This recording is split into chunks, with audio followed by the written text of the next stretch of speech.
Welcome, FPL fam, to my Game Week 32 Plus transfer targets. Now, I have about 5 or 6 of my most sought for targets going into this week, and it's going to be mostly for Game Week 32 Plus, but it's also going to be for the next few weeks going forward. I still have my wild card, my triple captain bench boost available, but that's besides the point. Let's go ahead and look at who we got here. So the first thing is going to be the Wolves assets versus Aston Villa. That's going to be a Game Week 32 plus. Now, let me start with Sice before we get into a little bit of heavy hitters. Now, Sice is averaging 6.5 points per game since Bally returned. This team is phenomenal as it is, but as a unit defensively, phenomenal. And Sice is part of it. He's averaging bonus points in 3 of his last 4. He's not so much an attack or a threat to get attacking returns. He can, but I like him more of just a guy who's going to get you 7 points per game, really. And I think that at 4.6, 4.7 mil, whatever he goes for, I think he is a solid pick and an enabler. So if you want to go heavy somewhere else. The second guy I want to talk about on the Wolves is Jimenez. Now, if you don't have him by now, you've been sleeping, time to wake up. Let's go ahead and get him. He's got 14 goals at the time I'm recording this, the halftime Manchester United game.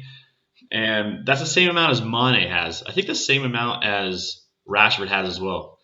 14 goals this season. He's a legit captaincy pick against Aston Villa, who is the worst team, both scoring wise and goals conceded wise.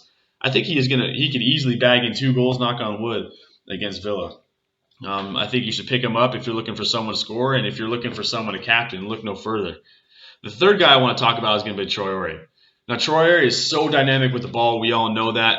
We all know how scared defenders will be when they see him with the ball at his feet.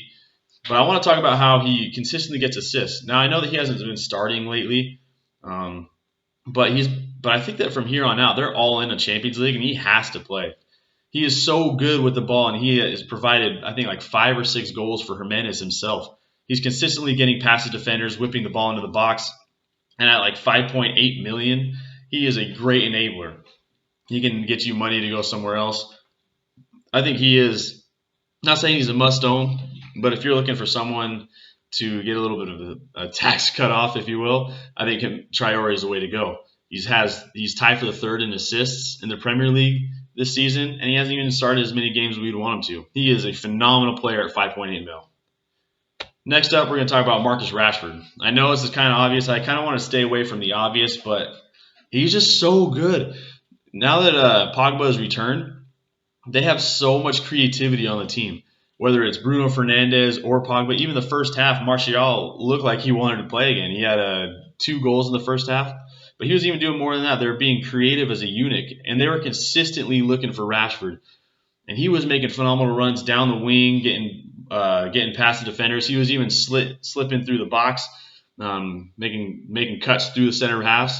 He was looking so good. I know he's still a bit rusty. He has 2 games played since he hurt his back. And so it might need a little bit of a waiting game, but I think he is phenomenal. He has 14 goals this season, even when he had his back problem. He has so much creativity around him. And I think playing against Brighton this week, I think that he is just like Jimenez, a no-brainer captaincy pick. It's just who do you want to get 10 points for you? And if you want to go a bit of a differential route, Pogba's looked really good today. He started. And he's looking like he has the confident swag that Pogba is known to have back. And he looks like he even has a little bit of his French leadership that he had with the World Cup squad. And so if you want a differential, go Pogba. But for me, I'm going Rashford. He's just too dynamic and just too explosive with the ball at his feet. I think he's going to be 5 or 6 goals before this end of the season. Next is Serge Aurier. Now, I know people are going to say that he is consistently known for getting stupid yellows or red cards, but I think he is just so good in this Mourinho offense.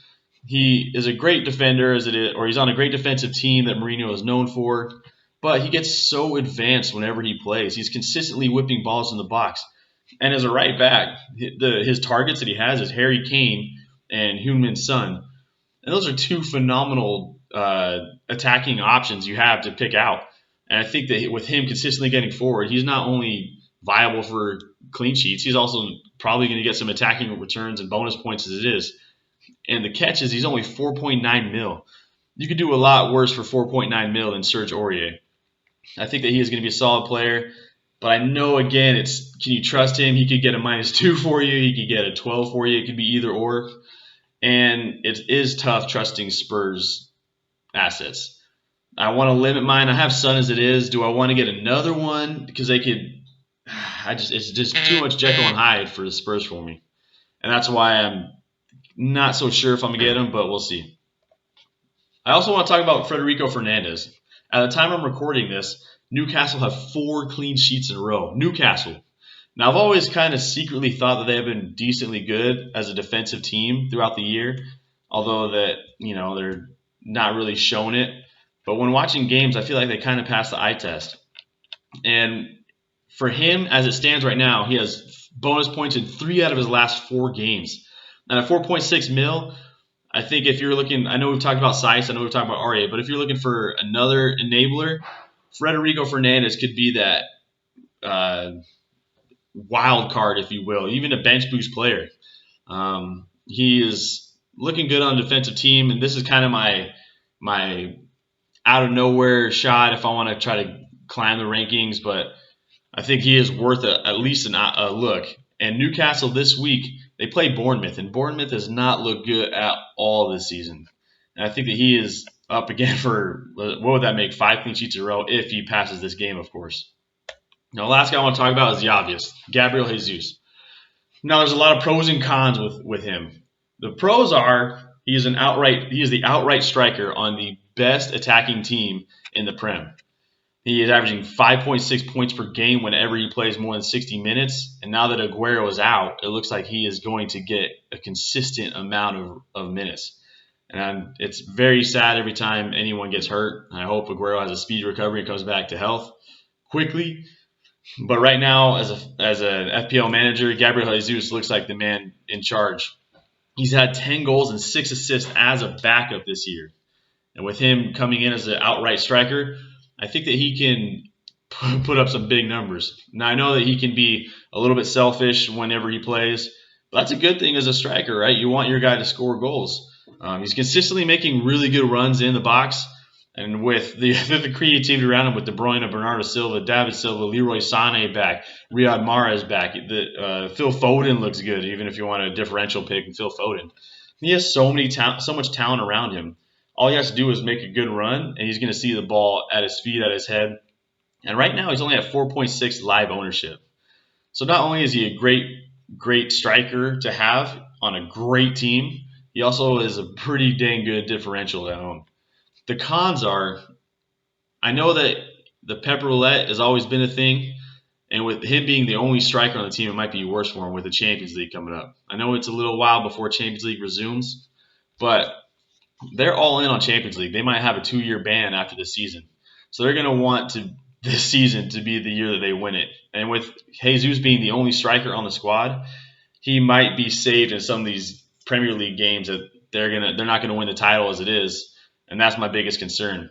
If they're saying, well, what are we going to get, 2nd or 3rd place? Either way, we're going to lose out on the league. Or do we want to go all in on Champions League? And that's what they're going to do. So I'm still a bit hesitant to get him just because of the Pep Champions League roulette.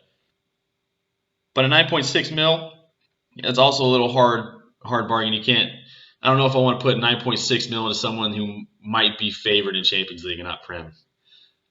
So there you have it. There are my top 5 for this next game week. I hope we all have a great game week 31 plus. Hopefully we see some good numbers like we saw last week for the most part. But there are my top 5 assets. I hope you enjoyed them. If you like this, subscribe, hit a like. Thank you for all the love. FPL down out.